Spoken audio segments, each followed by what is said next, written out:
Hi guys, welcome to this Vietnam vlog, first vlog and first travel trip for 2024. So we went to Vietnam in January, but I'm just uploading this right now. So first things first, please do not ever take VietJet. We had a horrible experience flying VietJet. The seats, they don't even serve you food and water. Everything's just paid, and you gotta buy things. Everything was just so uncomfortable about this flight. The only good thing was this sunrise we got to see in the morning next day before landing. Please opt for Vietnam Airlines and book your flights in advance. This was how the airport looked like in 2024 January. Of course, visa you can apply it online before travel, so we did that a month prior. Hi guys, finally हम पहुंच गए Vietnam और मैं आपको सारी details बता देती हूँ. SIM cards are really expensive at the airport, so you can opt for just connecting it to the Wi-Fi, your phones, and booking an Uber or a Grab there. We booked a Grab and it took forever for us to get one because इतना ज़्यादा rush था. This was the Grab. We were just waiting for almost 40 minutes till our Grab taxi arrived, and then we set off to the hotel. Finally हमने taxi कर लिया और ये cab वाला भी अपनी भाषा में अपने घर वालों को फोन कर रहा है. सुनाई नहीं देगा but This was the first impression as and when we stepped out of the airport. This is how Vietnam looked like. काफ़ी हद तक मुझे Thailand vibes आ रही थी. This was our Thang Long Hotel, which is like 10 minutes from the airport. A decent boutique hotel, which is pretty affordable, I would say. This painting I really liked, which was at the entrance. This is how our twin bedroom situation looked like. The bathroom and the room was very neat and clean, tidy, and there was no stink, no smell, nothing of that sort. So I really like the hotel. ये हमने actually booking.com से book किया था, so it was really good. We took a 2-hour nap and then we were ready to head out. First things first, we had to buy a SIM because उसके बिना घूमना बहुत मुश्किल था. So the Viettel SIM is what we found. This was 5 minutes away from our hotel और काफ़ी सस्ता SIM मिल गया था हमें यहाँ पे. मतलब almost half price में जितना एयरपोर्ट पे मिल रहा था. 240K का एयरपोर्ट पे था और यहाँ पे मुझे I think 160-170K का मिल गया था, which was really good, and the connectivity and the network was really nice as well. Passport लिया था उन्होंने और पैसे लिए थे, and that's about it. बाद हमें मिल गया था. फाइनली अब हमने जाके सिम ले लिया है. So now we are sorted. अब हमने ग्रैब कर लिया. अब से ही घूमने वाले हैं हर जगह. एयरपोर्ट पे भी सिम लेने का ऑप्शन है बट बहुत एक्सपेंसिव है. सो आई वुड सजेस्ट कि वहाँ के वाईफाई से ही आप कनेक्ट करके अगर आपको टैक्सी करनी है तो यूज़ कर सकते हैं, या बसेस के भी ऑप्शन है. हमने बस नहीं ली क्योंकि बस के लिए वो actually did not make sense. The hotel location काफ़ी चलना पड़ता है अंदर, तो इसलिए grab is more convenient. But वहीं से आप वाईफाई यूज़ करके ग्रैब कर लीजिए और बाद में होटल के आसपास आपको सिम मिल ही जाएंगे. तो हमें भी मिल गया विटेल का और काफ़ी सस्ता. So that would be my suggestion. और उसके बाद आई थिंक ग्रैब आप कैब भी कर सकते हो जैसे हम कर रहे हैं, या फिर ऑफकोर्स 2 व्हीलर्स तो यहाँ बहुत ही कॉमन है चलने के लिए. सो अब हम जा रहे हैं पिंक चर्च की तरफ. जाके देखते हैं एक्चुअली वो वैसा ही उतना पिंक है कि नहीं. मुझे मेजर की पिक्चर्स लेने हैं उसके बाहर, एंड यहाँ के लोगों के लिए बहुत सिग्निफिकेंस होल्ड करता है.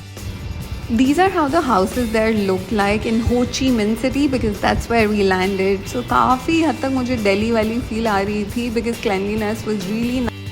Our first stop was this pink church जो कि बहुत लोग जाते हैं, आपको पता ही होगा vlogs में. I really wanted to go there and see how it was. It was in the middle of this market and of course very very scenic for pictures.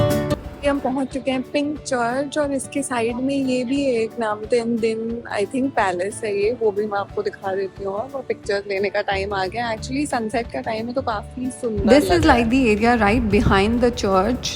You can see Jesus in the background and it's quite a big church. पीछे chairs लगी हुई हैं, अंदर भी जगह थी बैठने की और बाहर भी. अंदर तो हम लोग नहीं गए but we sat behind at the back. This is how the back looked like. There was a palace also right next to the church जिसकी बैक साइड थी. आज 1 जनवरी है बट फिर भी भर भर के टूरिस्ट आए हैं. बसेस भर भर के लोग निकल रहे हैं और पिक्चर्स के लिए एंड वीडियोस के लिए. It was the palace which I was talking about. This is how it looked like. Really nice, clean. लोग अंदर जा जा के पिक्चर्स भी खिंचवा रहे थे और ये वो सिटिंग एरिया है जहाँ पे आप चर्च में बैठ के आराम से प्रे कर सकते हैं. These were all the people who have passed on and उनकी पिक्चर्स लगी हुई थी. किसी ने डोनेशंस करे हुए थे तो एंड ऑफ कोर्स जो यहाँ के रेगुलर चर्च गोअर्स हैं उनकी हम भी थोड़ी देर बैठे थे. इतने ज़्यादा टू व्हीलर है यहाँ, क्रॉस करना मुश्किल हो जाता है, बट इट्स नॉट अनसेफ. वो लोग रुक जाते हैं आपके लिए, सो इट्स ईजियर. बट हाँ, एकदम इंडिया वाली वाइब आ रही है कि फुल ऑन टू व्हीलर है और उसी के बीच में से क्रॉस करना है. कुछ रेड लाइट का कोई सीन नहीं है, मतलब गाड़ियों के लिए तो है बट आपके लिए नहीं है. ऐसे यूएस स्टाइल नहीं है कि आप रुक गए हैं अब आप जा सकते हैं वाला सीन. कब से कॉफ़ी पीनी थी तो अब हाईलैंड्स कॉफ़ी जा रहे हैं. चेन है इसकी, काफ़ी आउटलेट्स है यहाँ. ये हमें 5वां दिखा है, सो let's just try it out. Highland coffee में हम आ गए हैं. अब देखते हैं टेस्ट करके वर्थ इट है कि नहीं. सस्ती तो बिल्कुल भी नहीं है, काफी एक्सपेंसिव है और टिम हॉर्टन्स की तरह ये दे रखा है इन्होंने. अब जो हमने पहली कॉफी करी है वो है 45,000 की और फिर हमने क्रोसॉन भी लिया है जो है 30,000 का. कुछ यहाँ सस्ता नहीं है, ये हाई एंड जगह ही लग रही है कॉफी की. फ्लेवर अच्छा है कि नहीं अब मैं आपको बता दूंगी.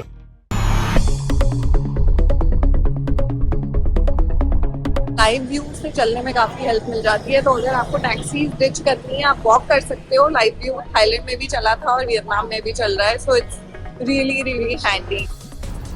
We wanted to explore Vietnam चल के, तो इसलिए we were all set on foot after the Pink Church. ये एक बहुत बड़ा पार्क था जो सिटी के बीच में ही था. जैसे दिल्ली में भी बहुत सारे पार्क्स होते हैं, which was pretty.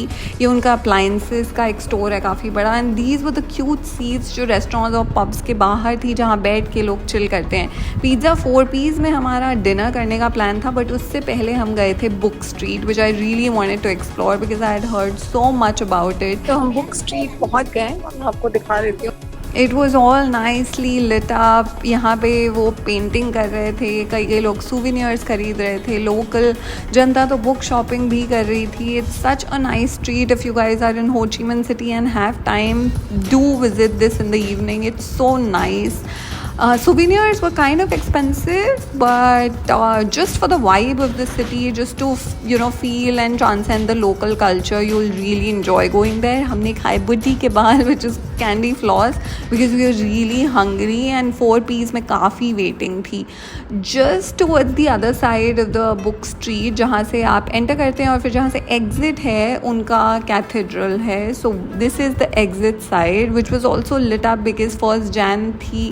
And of course, this is the hop on hop off Ho Chi Minh City ride bus जो हमने पहले प्लान करी थी करने की, but then we just ditched it because हमने सोचा हमारे पास जितना टाइम है हम लोकली ट्राई करेंगे घूमने का. पिज़्ज़ा 4 पीस हम दोबारा गए थे बट बहुत ज़्यादा लंबी वेटिंग थी, सो हमने सोचा हम पिज़्ज़ा 4 पीस नेक्स्ट डे खा लेंगे. एंड ये आप देख सकते हैं कितना रश था वहाँ पे.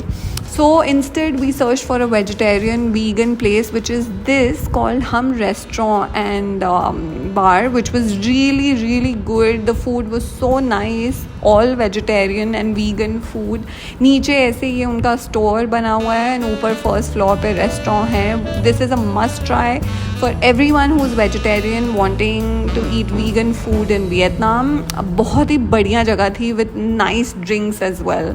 Hello guys, it's day 2 and मुझे आपको थोड़ा सा ब्रीफ करना था. अभी हम लोग उठे आधा घंटा पहले आफ्टर लैंडिंग, क्योंकि सुबह हम लैंड हुए थे. After that we came to the hotel, check in कर लिया था.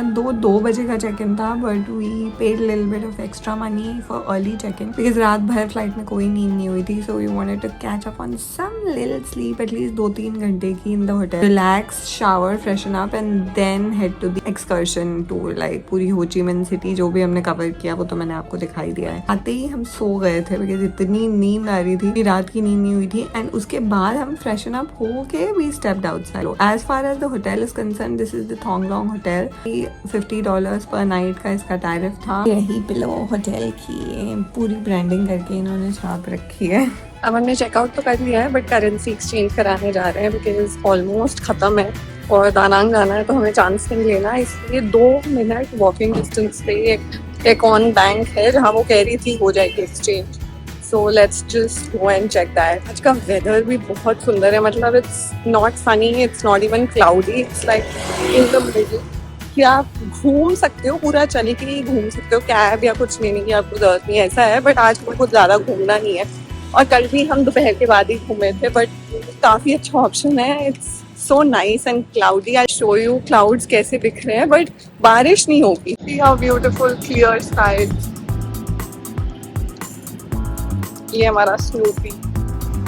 उनकी स्ट्रीट्स में रेस्टोरेंट के बाहर ही छोटी छोटी सीट्स पे लोग बैठ के खाना खाते हैं, जो मुझे इतना क्यूट लग रहा था। And everyone was enjoying. दो संडे था और ये बैन बोंग लैन लेके आंटी थी, तो बहुत काफ़ी हद तक इंडियन वाइब्स और इंडिया की फील ही आती है, चाहे अपार्टमेंट देख लो या मुंबई के ही लग रहे हैं। बस ये साफ़ सफाई बहुत ज़्यादा है, सो उसका कोई कंपैरिजन नहीं कर सकते। कि गलियों में घूम लेते हैं तो इंडिया जैसी ही गलियाँ, बट दिल्ली की काफ़ी वाइब आ रही है मुझे। यहाँ पे वैसे ही घर है, लग के जैसे लाजपत नगर अमर कॉलोनी में होते हैं, गाड़ियाँ बाहर पार्क्ड है, एंड वैसी ही गलियाँ हैं सेम अमर कॉलोनी लाजपत नगर वाली। घरों का आर्किटेक्चर भी काफ़ी हद तक वैसी ही स्टाइल करे लोगों ने पत्थरों के लिए वगैरह वगैरह।